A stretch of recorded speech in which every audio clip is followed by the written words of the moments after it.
Indépendance totale. 7h, 10h sur Radio Courtoisie, ligne droite, Baudouin-Wisselman.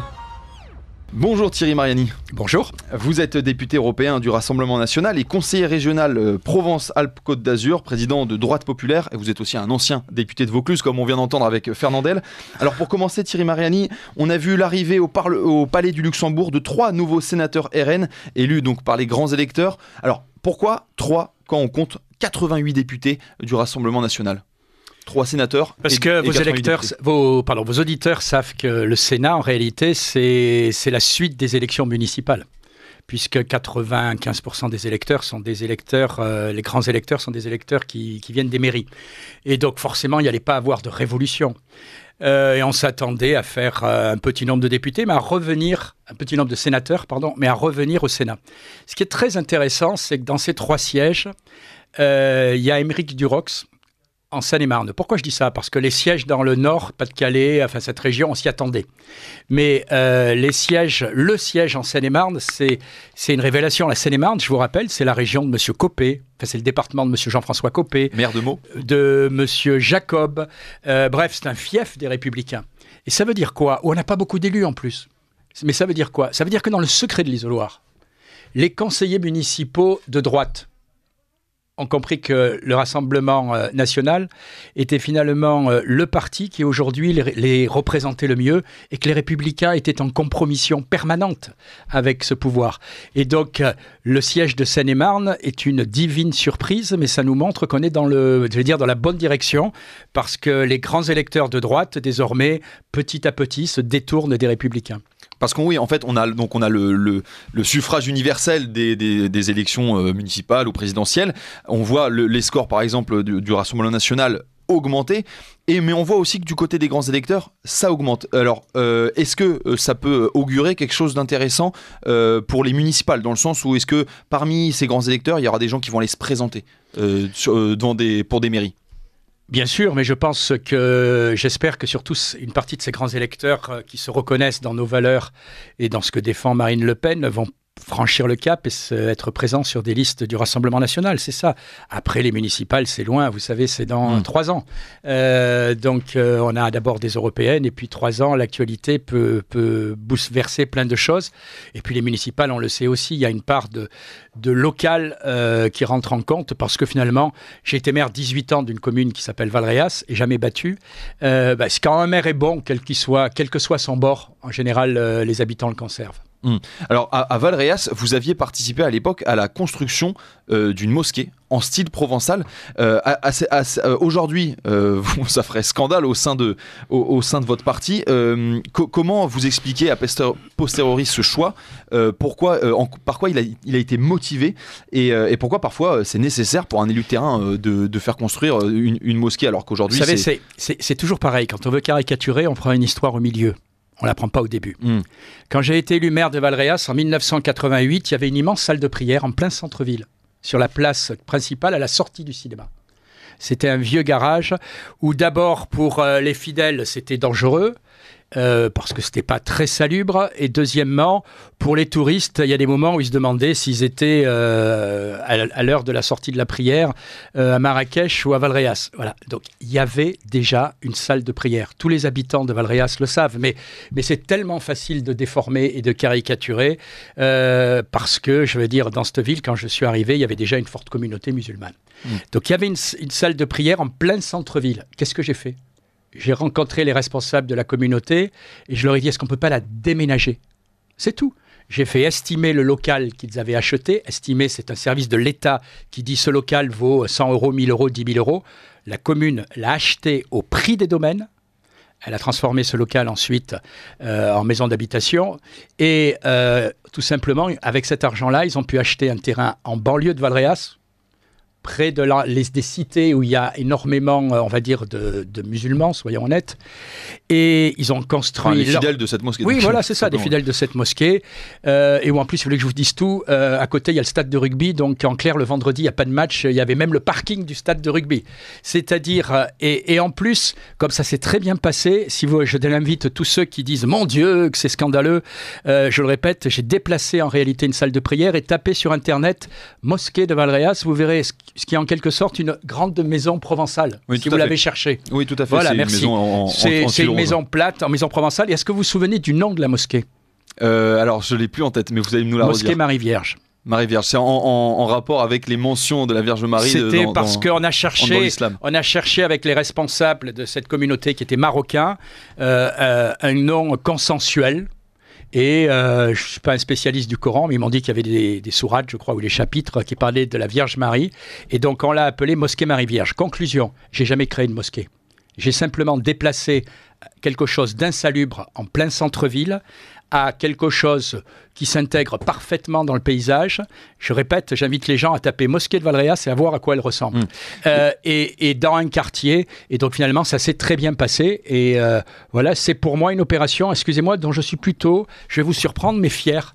Parce que, qu'est-ce que vous voulez qu'on fasse ? Quand on arrive maire en 1988 et que vous avez 20% d'une commune qui est musulman, qu'est-ce que je fais ? Je leur interdis de prier, je les brûle, qu'est-ce que j'en fais ?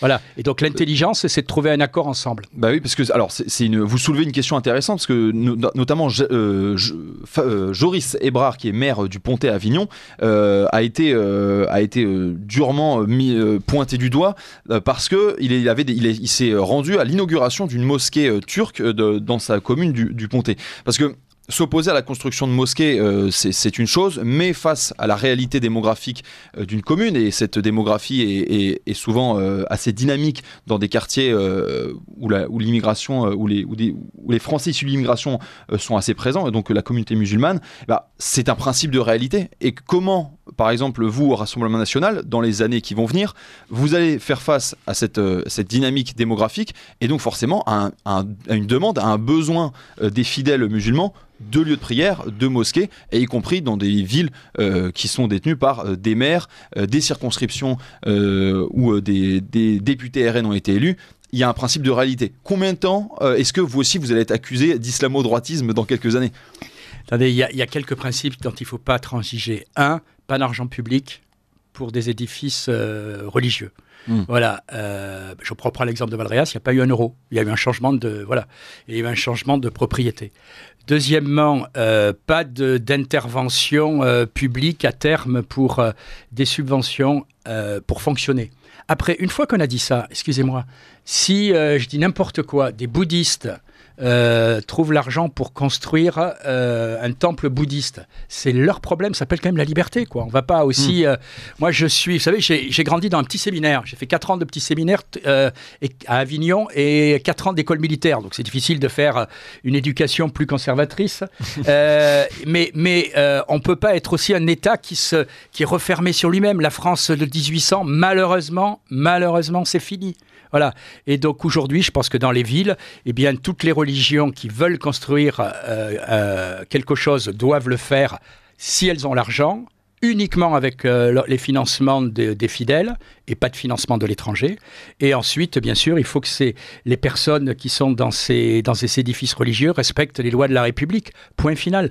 On ne peut pas à la fois, et c'est très bien, dire laïcité dans les services publics, etc., et après laisser aucun espace privé à des gens qui veulent pratiquer leur religion. Donc, vous savez, le jour où... Dans toutes les communes, quel que soit le parti politique dont on se réclame, s'il y a 20% d'une religion, eh bien, c'est normal qu'ils aient un site de prière à condition qu'ils respectent les lois de la République. On imagine que c'est aussi le cas à Versailles notamment. Alors, vous avez vivement critiqué sur votre compte Twitter le pacte des migrations que prépare la Commission européenne et notamment par sa présidente Ursula von der Leyen. Alors, que contient ce pacte ? Est-ce que c'est le pacte, ce fameux pacte de Marrakech dont on parle ? Qu'est-ce que ça contient ? On ne le sait pas vraiment encore, parce que c'est toujours en négociation. Ça fait 2 ans qu'on en parle. On a compris à peu près qu'il y aura une clé de répartition pour 30 ou 40 000 demandeurs d'asile. Je vous rappelle qu'en 2 jours, il est arrivé quasiment plus de 10 000. Voilà, donc 30 ou 40 000, d'abord c'est dérisoire. Et en clair, ceux qui les refuseraient, qui refuseraient leur quota, se verraient appliquer des amendes. Le problème, il n'est pas là. Quel que soit ce pacte, il est en réalité d'une logique qu'on refuse. La politique européenne, soutenue par Madame von der Leyen, est soutenue par les Républicains. Voilà. Moi, j'adore, mais excusez-moi, quand j'en vois certains qui font toujours des grands discours, je ne vais pas citer de nom, mais qui sont députés européens ou Républicains, je vous rappelle qu'ils ont élu Madame von der Leyen et qui soutiennent cette politique, même si de temps en temps, ils votent timidement contre ou qu'ils s'abstiennent. La logique de la politique européenne, c'est quoi ? C'est en réalité, on accueille tout le monde et on répartit. Voilà.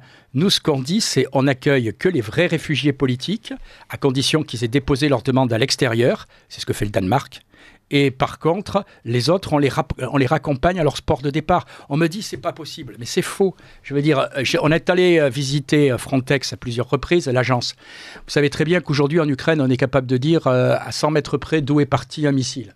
Et à quelle heure il est parti, que ce soit en Ukraine ou en Russie d'ailleurs. Et vous croyez qu'on n'est pas capable de dire si un bateau part de Tunisie, d'Algérie, on le sait à l'avance. Vous avez même en temps direct, en temps réel, sur certains sites, le trajet des bateaux.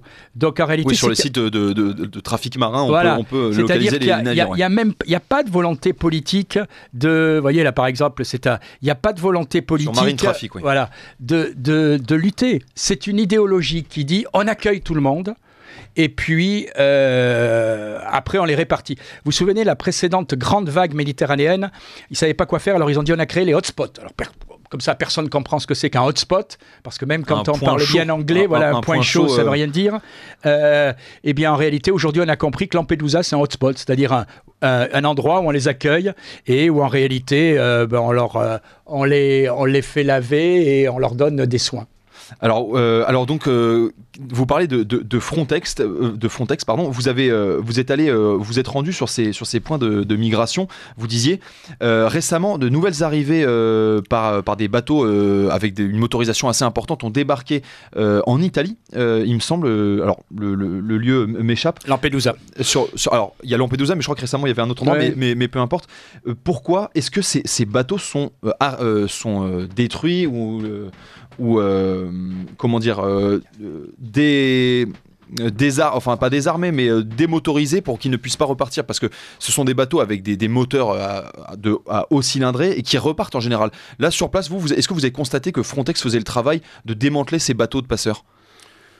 Vous savez, Frontex avant avait un directeur qui s'appelait Monsieur Légéry, qui est un Français, qui a été viré. On a eu sa peau, pour parler clairement. C'est-à-dire que toutes les ONG et une partie des socialistes au Parlement ont eu sa peau parce que par moment, il faisait ce qu'on appelle un peu des push-out. C'est-à-dire que les bateaux étaient repoussés en mer quand il n'y avait pas de danger pour les vies humaines. Aujourd'hui, on sait très bien qu'en réalité, Frontex a été repris par un nouveau directeur et que ce pauvre directeur est sous contrôle permanent des ONG pour qui, désormais, il faut accueillir tout le monde. Est-ce que les bateaux sont détruits ou pas ? Franchement, je n'ai pas d'informations récentes en ce moment. Je pense que normalement, quand les moteurs sont en bon état, ils doivent être confisqués. Mais je suis même à la limite... maintenant, on a compris comment ça se passe. Il y a des bateaux qui les amènent c'est presque, j'allais dire, en haute mer, et puis qui, à 20 km ou 30 km des côtes, larguent ces pauvres personnes, parce que c'est quand même des gens malheureux, quoi. Je veux dire, voilà. C'est une situation de détresse. Ouais. Voilà, ces gens dans des bateaux de fortune où, effectivement, s'ils ne sont pas secourus, ils meurent en mer. Bien sûr qu'il faut les secourir. Je le répète, attendez, il n'y a pas de photo. Mais il faut les ramener. Et puis, comment les ramener ? Sur les côtes, vous voulez dire sur les côtes depuis lesquelles ils sont partis. Oui, et puis il faut être intelligent et négocier avec les États qui sont là. Alors on dit, mon Dieu, c'est pas des grandes démocraties. Je vous rappelle quand même que l'Europe, sur plusieurs années, donne 9 milliards à la Turquie, à M. Erdogan, pour faire le sale boulot, nous les bloquer.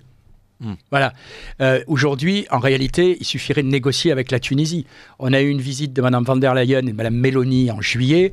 Il n'y a rien eu de concret. J'ai été encore avec l'ambassadeur de Tunisie vendredi à Bruxelles. Il n'y a pas un euro qui est arrivé. Alors, dans le même temps aussi, il faut dire qu'on passe son temps à insulter le président de Tunisie en disant c'est un dictateur, il faut le changer et tout.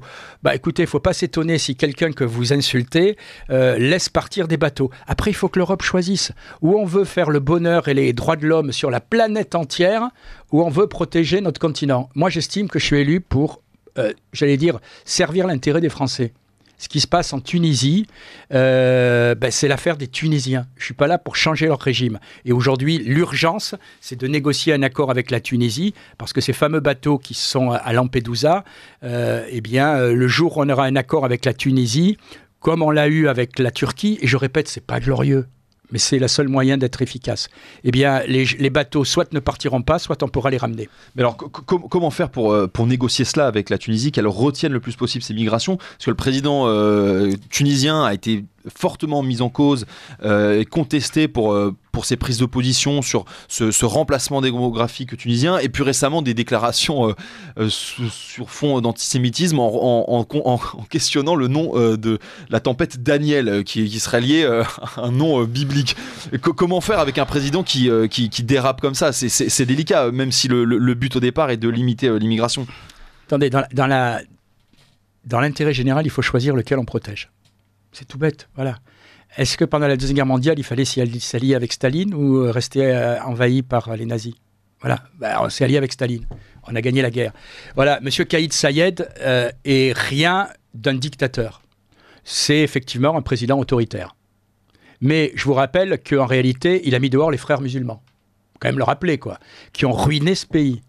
Après, la Tunisie est devenue un pays de transit, c'est-à-dire que malheureusement, aujourd'hui, avant d'embarquer sur un bateau en Tunisie pour Lampedusa, un certain nombre ont traversé au péril de leur vie. Je répète, pour moi, j'ai un profond respect pour ces gens parce que c'est des pauvres gens. Moi, je me souviens que mon grand-père m'a raconté toujours quand il avait quitté ces montagnes d'Italie parce qu'il n'y avait pas de quoi bouffer. Voilà, donc, faut quand même avoir un respect pour ces gens. Mais en réalité, ces gens sont des pauvres gens qui ont traversé l'Afrique, le Sahel et qui débouchent en Italie. Et pour la Tunisie, aujourd'hui, c'est un drame.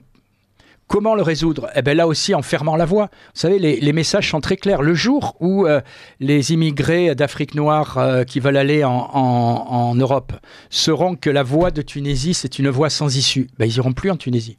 Et aussi qu'en Europe, il y aura des discours un peu plus fermes. Est-ce que vous croyez à la force des discours de fermeté pour essayer d'arrêter cet appel d'air? Oui, les discours actuels. Je ne crois plus aux discours, je vais vous dire, je crois aux actes, quel que soit le pays. Non, mais attendez, c'est une blague, il n'y a pas de discours de fermeté en Europe. Il n'y a pas de discours de fermeté en Europe, il n'y a pas de discours de fermeté... Enfin, il n'y a pas d'acte de fermeté en Europe, il y en a encore moins en France. Voilà. J'ai été dans une majorité à une époque, je l'ai quitté parce que justement, il y avait beaucoup de beaux discours et pas beaucoup d'actes, comme je l'avais dit une fois, avec humour, si je puis dire, mais ça m'a été reproché par le principal intéressé. On avait promis de passer le Karcher, on n'a pas branché le tuyau. Mais le discours était beau, on devait passer le Karcher. Voilà, on a une droite en Europe qui très souvent n'a pas le courage de ces discours. Voilà. Moi, c'est pour ça que j'ai rejoint Marine Le Pen. Pourquoi j'ai rejoint Marine Le Pen? Parce que des fois, on me dit « Ah oui, mais est-ce qu'elle en est capable et tout ?» Je vais vous dire, en politique, le plus important, c'est pas d'être capable. En général, la plupart des politiques sont capables.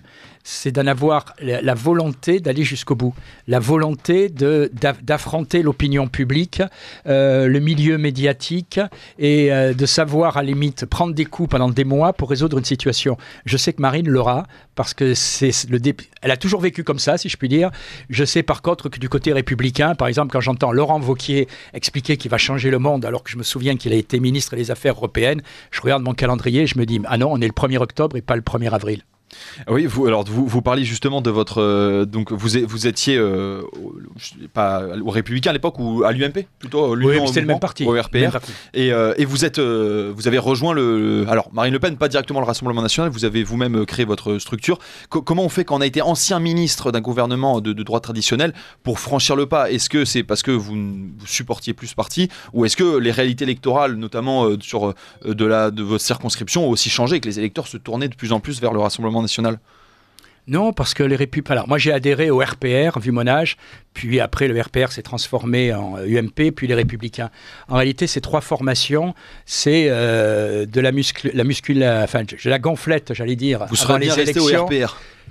Oui, mais finalement, vous savez, c'est de la gonflette avant les élections, après on fait rien. Moi, j'ai assisté en 1990 aux États généraux de l'immigration. Vous n'étiez pas né, peut-être. Non. Mais en 1990, tous les personnages dont vous voyez encore certains aujourd'hui, je me souviens de M. Bérou, je me souviens il y avait même des personnes qui ont disparu, ont expliqué qu'on allait changer le droit du sol, qu'on allait changer et tout. 1990, 2023, 33 ans, rien de fait, rien de fait. Voilà pourquoi j'ai quitté ces partis, parce qu'en réalité, on séduit l'électeur leader et après on explique que c'est pas possible à cause de l'Europe. C'est pour ça notamment que ces élections de juin prochain, du 9 juin, seront primordiales et c'est pour ça que je soutiens Jordan Bardella. Merci Thierry Mariani, restez avec nous, on revient avec vous dans un instant, mais il est 9h passé de 1 minute et c'est le moment de faire un tour par le bulletin d'actualité de Liselotte Dutreuil.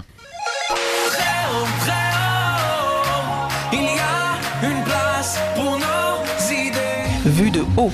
Thierry Mariani, on est toujours avec vous. Vous êtes député européen du Rassemblement national et conseiller régional Provence-Alpes-Côte d'Azur. Alors, on va parler ensemble de l'Arménie et vous avez eu un échange un peu vif avec François-Xavier Bellamy qui vous a interpellé en juillet dernier sur Twitter et vous avez débattu avec lui récemment sur Livre Noir. Non, j'y suis pas allé à ce débat parce que tout simplement, si vous voulez que je vous raconte tout, même si ça va hérisser le poil de quelqu'un, j'avais été invité, j'ai d'ailleurs mis tout sur Twitter, j'avais été invité par M. Hubeda, qui a travaillé avec M. Zemmour, mais qui est un vieux copain, puisqu'on était ensemble aux Républicains. J'avais accepté, le débat devait être sur l'immigration, et ça devait durer 20 minutes, immigration et Europe. Et puis, M. Tegner, sans me contacter, j'ai découvert, avait changé les thèmes, en mettant des thèmes, je suppose, à la demande de M. Bellamy, qui n'avait aucun rapport. Voilà, franchement, en 20 minutes, discuter de l'Ukraine, de la guerre, de l'Union européenne, de l'Union des droites, de l'Arménie, et peut-être de temps en temps de l'immigration, c'est pas très sérieux. Et donc, j'ai annulé. Il faut simplement que M. Tegner, quand il organise des débats, sache que les deux débatteurs doivent donner leur accord et pas un qui est soumis à un autre. Alors, j'avais pas été mis au courant de ce changement de programme, mais alors, je reviens sur Xavier Bellamy qui vous avait interpellé sur Twitter. Alors, vous n'avez peut-être pas entendu, mais on va vous faire écouter. Il vous a interpellé directement depuis le Parlement européen. Je ne l'ai jamais dit jusque-là, mais maintenant je vais parler. Parce que je refuse d'être dénoncé sans dire à mon tour la réalité du comportement politique de M. Mariani lui-même. Soutien assumé de l'Azerbaïdjan. Il n'a jamais voté un seul des textes, un seul des amendements que nous avons déposés depuis des années pour soutenir le peuple arménien, attaqué parce qu'il est chrétien par la violence panturcique. Alors, vous Thierry Mariani, vous avez une position singulière par rapport à cette unanimité actuelle en soutien aux Arméniens, c'est que vous êtes membre d'une association d'amitié franco-azérie. Non, c'est faux, mais je l'ai été. Vous l'avez été, excusez-moi. J'ai présidé le groupe d'amitié à l'Assemblée nationale, puisque j'avais été désigné pour le présider, comme j'ai présidé dans d'autres mandats, le groupe, puisque j'ai fait 5 mandats à l'Assemblée nationale, le groupe France-Ukraine ou le groupe France-Sierra Leone. Voilà. Qu'est-ce que vous pensez du coup là, de cette attaque de l'Azerbaïdjan sur l'enclave du Haut-Karabakh Je ne fais pas partie de ceux qui sont allés faire le pèlerinage de 3 jours au Karabakh et sont repartis et connaissent tout. Malheureusement, je suis élu depuis 1993 et je suis allé plus de 30 fois dans cette région, qu'il s'agisse de l'Arménie, qu'il s'agisse de la Géorgie, qu'il s'agisse de le Caucase, qu'il s'agisse de l'Azerbaïdjan. La situation n'est pas aussi simple que ça. Voilà, c'est pas aussi simple. Alors je sais très bien que quand on veut faire le buzz, et monsieur Bellamy qui dit qu'il est un philosophe devrait par moment un peu piocher ses dossiers et pas faire de simplification, c'est pas une guerre de religion. Je sais que tout le monde veut la présenter comme ça fait bien les gentils catholiques contre les méchants musulmans. Les orthodoxes en l'occurrence. Par exemple, vous savez que si vous allez à Strasbourg, les vitraux de la cathédrale de Strasbourg ont été en partie financés par l'Azerbaïdjan. C'est bizarre pour un État islamiste. Voilà. En réalité, c'est quoi d'abord, c'est un drame. C'est un drame pour les populations, qu'elles soient arméniennes en ce moment ou azéries dans le passé. C'est un drame parce que sur ce territoire, comme dans les Balkans, il y a un enchevêtrement de peuples qui fait que, selon la période historique qu'on prend, chacun a raison. Voilà. Et en réalité, ce problème du Nagorno-Karabakh, c'est un héritage de ces découpages administratifs dont Staline avait le secret pour mettre la zizanie entre les peuples et pour faire en sorte que le communisme, entre guillemets, les unifie. Cette région avait été rétrocédée par Staline à l'Azerbaïdjan. J'ai 65 ans et j'ai décidé de ne plus perdre mon temps et de dire des conneries. On sait très bien qu'il n'y aura aucune sanction. On sait très bien qu'il n'y aura aucune mesure et que tout le monde va bientôt passer à autre chose. Pourquoi ? Parce que je vous rappelle que tous les gouvernements français, depuis 1992, ont toujours défendu l'intégrité du territoire azéri. Que ce soit M. Macron, que ce soit avant lui M. Hollande, M. Sarkozy, je ne vais pas tous les énumérer, Chirac, ont toujours dit quoi ? Le territoire azéri doit être reconnu dans ses frontières internationalement reconnues. c'est-à-dire en clair, avec le Karabakh dedans. Monsieur Muselier, qui faisait la course à la communauté arménienne pendant les dernières régionales, le gag fait que j'avais même retrouvé un discours où il était à Bakou, et avec une photo avec monsieur Aliyev père, où il expliquait que l'intégrité du territoire azéri devait être défendue. C'est compliqué d'expliquer tout en 3 minutes. Non, mais on a le temps de Thierry Mariani. Ce que je veux dire par là, c'est quoi ? C'est que les événements n'ont pas commencé cette année. Les événements, en réalité, ont commencé il y a très longtemps. Mais pour simplifier, la partie qui nous concerne a commencé à la fin de l'Union soviétique. 1988-1992, si ma mémoire est bonne, vous avez une guerre Azérie-Arménie qui sont 2 nouveaux États. L'Arménie gagne. Et récupère le Karabakh. Mais ce que tout le monde oublie de dire, c'est que pour sécuriser le Karabakh, elle occupe 20% du territoire azéri. 20% du territoire azéri. Imaginez, et je défie quiconque de prouver que je dis un mensonge. Imaginez que, je dis n'importe quoi bien sûr, l'Espagne revendique la ville de Toulouse. Ils disent, voilà, Toulouse, il y a une majorité d'Espagnols, et donc on veut conquérir Toulouse, mais après, pour la sécuriser, garde des armées dans toute l'Aquitaine et dans tout le Languedoc. C'est ce qui s'est passé. Je vous rappelle qu'il y a un président qui s'appelle Lievon Ter-Petrosyan. C'est l'un des présidents historiques, même chez le premier, je crois, de l'Arménie, qui avait mené cette guerre et qui avait tout de suite dit, il faut faire des échanges de territoire. Parce que si on ne fait pas des échanges de territoire, on sait très bien que l'Azerbaïdjan est de plus en plus puissant grâce au pétrole, que l'Arménie, malheureusement, est un peuple sympathique qui nous est proche, mais n'a pas cette chance dans ses richesses nationales, et que petit à petit, l'un prendra le dessus sur l'autre. C'est pas une surprise, chaque année, les Azéris disent « on récupérera notre territoire ». Je vous rappelle, 20% du territoire azéri occupé, hors Karabakh. Mélangeons pas tout. Voilà. Et donc, il s'est passé ce qui devait se passer. C'est-à-dire que, je vous rappelle que... Une revanche des Azéris. Je vous rappelle que M. Lievon Ter-Petrosyan, excusez-moi, j'ai du mal à le prononcer, a été mis en minorité en 2005 parce qu'il proposait de faire un échange de territoire, qui est le seul moyen de faire la paix. Les Azéris ont pris le dessus, malheureusement. Et aujourd'hui, on voit ces colonnes de réfugiés comme on les a vues, pardonnez-moi, en 1994.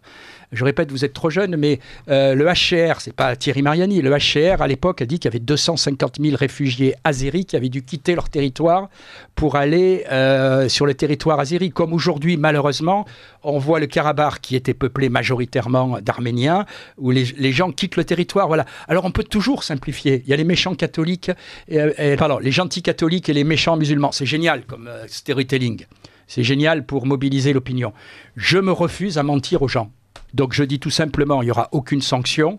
Donc quand M. Bellamy, très fier, a déposé un amendement pour demander qu'il faut qu'il y ait des sanctions, c'est grotesque, il n'y en aura pas. Tous les gouvernements, vous verrez, ne feront rien tout simplement parce que, je le répète, ils reconnaissent depuis que la guerre de 1992 ou 93 est finie, l'intégrité du territoire azéri. La seule chose aujourd'hui qu'il faut faire, c'est vite la paix et pas appeler à une énième revanche. Pour faire en sorte d'abord que l'Azerbaïdjan, qui a repris ses territoires, reste dans ses territoires. S'ils allaient plus loin, ce serait une faute, parce que l'Arménie doit rester avec son territoire tel qu'elle est. Après, je vous rappelle que même dans cette guerre éclair, l'Arménie n'a même pas engagé ses troupes. L'Arménie a décidé qu'elle n'irait pas se battre pour le Haut-Karabakh. Voilà, mais attendez, moi j'adore, mais c'est tellement romantique. Beaucoup d'émotions. J'ai grandi à une époque où les intellectuels, d'ailleurs souvent communistes, c'est pas mon parti, vous le savez, allaient se battre, défendaient des idées, allaient se battre pendant la guerre d'Espagne. Vous vous souvenez mais là, physiquement... Ou soutenez le FLN. Mais physiquement soutenez, je veux dire que ce soit George Orwell, que ce soit André Malraux, que ce soit Hemingway, aller se battre pendant la guerre d'Espagne sur le territoire. Aujourd'hui, les gens vont se battre devant un micro, et puis après, ils sortent et ils vont prendre un café pendant que des pauvres gens meurent. Aujourd'hui, si on est responsable, le discours à tenir, c'est maintenant chacun est dans son territoire. Il faut un accord de paix pour que l'Arménie garde ses frontières internationalement reconnues, l'Azerbaïdjan garde ses frontières internationalement reconnues. C'est trop facile, vous savez, d'aller déposer une gerbe, de faire une manifestation pour soutenir un peuple lointain, et puis après, vous me remettrez bien 2 pastis, s'il vous plaît. Voilà, non, mais c'est pour ça que je me révolte, parce que c'est de la politique au niveau zéro. Voilà, il y a un moment où il faut quand même rappeler les choses. D'abord, c'est des pauvres gens des 2 côtés, je le répète, qui ont été à un moment ou à un autre, 1992, aujourd'hui, expulsés de leur territoire. L'honnêteté, ce serait de rappeler la complexité du problème. Alors, on comprend bien que ce problème est particulier et qu'il faut défendre d'une certaine façon le droit international et les frontières internationales de l'Azerbaïdjan. Est-ce que vous, et si vous avez encore des liens avec ce pays, est-ce que vous pourrez faire en sorte de peut-être limiter ce qu'on risque de voir arriver comme il est arrivé au Nakhitchevan, c'est-à-dire un peu une épuration culturelle des cimetières arméniens rasés, recouverts par des bâtiments ou des monastères arméniens qui pourraient être détruits. Est-ce qu'on ne peut pas craindre et est-ce que vous pourriez de votre façon empêcher cette épuration culturelle qui pourrait arriver dans le Haut-Karabakh où il y a beaucoup de traces de la culture arménienne? Je n'ai pas de contact avec les autorités azéries depuis des années. Vous savez que j'ai fini de présider ce groupe il y a 7 ans ou 8 ans. Mais comme il faut toujours une tête de Turc, si je puis dire, aux Arméniens, je suis leur tête de Turc sur les réseaux sociaux et ils s'acharnent sur moi. Le problème, c'est que je ne change pas d'opinion parce qu'on me menace. Voilà. Avec des accusations que je trouve dégueulasses parce que ça fait partie de ces gens où, quand on ne partage pas leurs idées, on est forcément payé par l'autre. Voilà. Je suis désolé, il y a longtemps que j'ai des convictions et je les défends, même quand ce n'est pas facile. C'est l'exemple, parce que je sais très bien que pour vos auditeurs, ils doivent tous se dire « Mon Dieu, le salaud, il ne soutient pas les Arméniens. » Mais je soutiens les pauvres gens. Voilà. Et dans cette région, la majorité, c'est des pauvres gens, des deux côtés. Voilà. Et je le répète, tout le monde oublie que le Karabakh occupait 20% du territoire. Maintenant, le problème, c'est d'avoir un accord de paix. Accessoirement, je rappelle que tous les gouvernements que j'évoquais en France étaient membres de ce qu'on appelait le groupe de Minsk. C'est-à-dire, à l'époque, il y avait France, Russie, États-Unis, donc ce groupe de 3 pays, pour faire une paix. On n'a jamais fait de paix, on n'a jamais vraiment essayé de déboucher sur un... Voilà. Là, maintenant, on a une opportunité. Et il faut que l'Arménie soit sécurisée dans ses frontières, il faut que l'Azerbaïdjan soit sécurisé dans ses frontières, il faut arrêter, si on le peut, ce genre de jeu suicidaire qui règne dans cette région depuis plus d'un siècle. Alors, et vous pensez donc que cette tribune dans Le Monde rédigée par Xavier Bertrand, Olivier Faure, Bruno Retailleau, Fabien Roussel même, et qui appelle la France et l'Union européenne à prendre leurs responsabilités pour protéger les populations arméniennes et qui appelle à des sanctions contre l'Azerbaïdjan, vous dites il n'y aura pas de sanctions. Pourquoi? Parce qu'on a quand même... Vous m'avez cité que des républicains. Il y a aussi Fabien Roussel. Ah d'accord, ça change pas quoi. Ils savent très bien que moi, la moitié des gens que vous m'avez cités ont été ministres. Ils savent très bien que là, c'est pas la position de la France. Et quand ils étaient ministres, peut-être qu'ils sont allés même en Azerbaïdjan dire il faut restaurer l'intégrité. Donc j'en ai marre de ces politiques qui, par moments, n'osent pas prendre leurs responsabilités et dire la vérité aux gens. Voilà. S'ils veulent, il faut restaurer, qu'ils y aillent, quoi. Ils prennent un fusil et ils y vont. Ou alors ils envoient. Voilà. Même l'Arménie n'est pas allée défendre le Karabakh. Pourquoi? Parce que d'abord, ils savaient que c'était sans espoir. Et c'est d'ailleurs très intelligent ce qu'a fait M. Pachinian. C'est-à-dire ne pas aller engager des vies humaines pour rien. Au moins, ça a duré 1 jour cette fois. Et il y a eu moins de morts que la fois d'après. Après, si je peux, il me reste du temps ou pas? Il vous reste 1 minute. Voilà, il y a un moment aussi où il faut savoir qu'il y a des équilibres géopolitiques dont personne ne parle. Cuba, c'est dans l'orbite des États-Unis. L'Arménie ou l'Azerbaïdjan, c'est la géographie. Il y a un grand voisin. Rappelez-moi avec qui l'Arménie était en train de faire des manœuvres au moment où il y a eu cette offensive sur le Karabakh. Des Américains? Bravo. Faut pas s'étonner que certains pays regardent derrière. Voilà. Quand vous changez d'allié, je dis pas que c'est bien, je dis pas que c'est mal, mais quand vous avez un pays... C'est pour ça que la Russie est intervenue comme elle était censée le faire. Quand vous avez un pays qui pendant des années a garanti que les Azéris restaient là où ils étaient, les Arméniens restaient là où ils étaient, et que vous cherchez un autre allié, puisque à ce moment-là, ils faisaient des manœuvres avec les Américains, si plus personne intervient, vous êtes seul. Mais en même temps, la Russie... n'a pas franchement soutenu l'Arménie. Elle est intervenue pour Pendant des années, la Russie a permis à l'Arménie de ne pas avoir de problème avec l'Azerbaïdjan. Et pendant des années, la situation a été gelée parce que le message russe était très clair. Personne ne bouge. Voilà. Merci beaucoup pour ces précisions sur cette situation au Karabakh, Thierry Mariani. Merci beaucoup. Vous êtes député européen du Rassemblement national et conseiller régional Provence-Alpes-Côte d'Azur.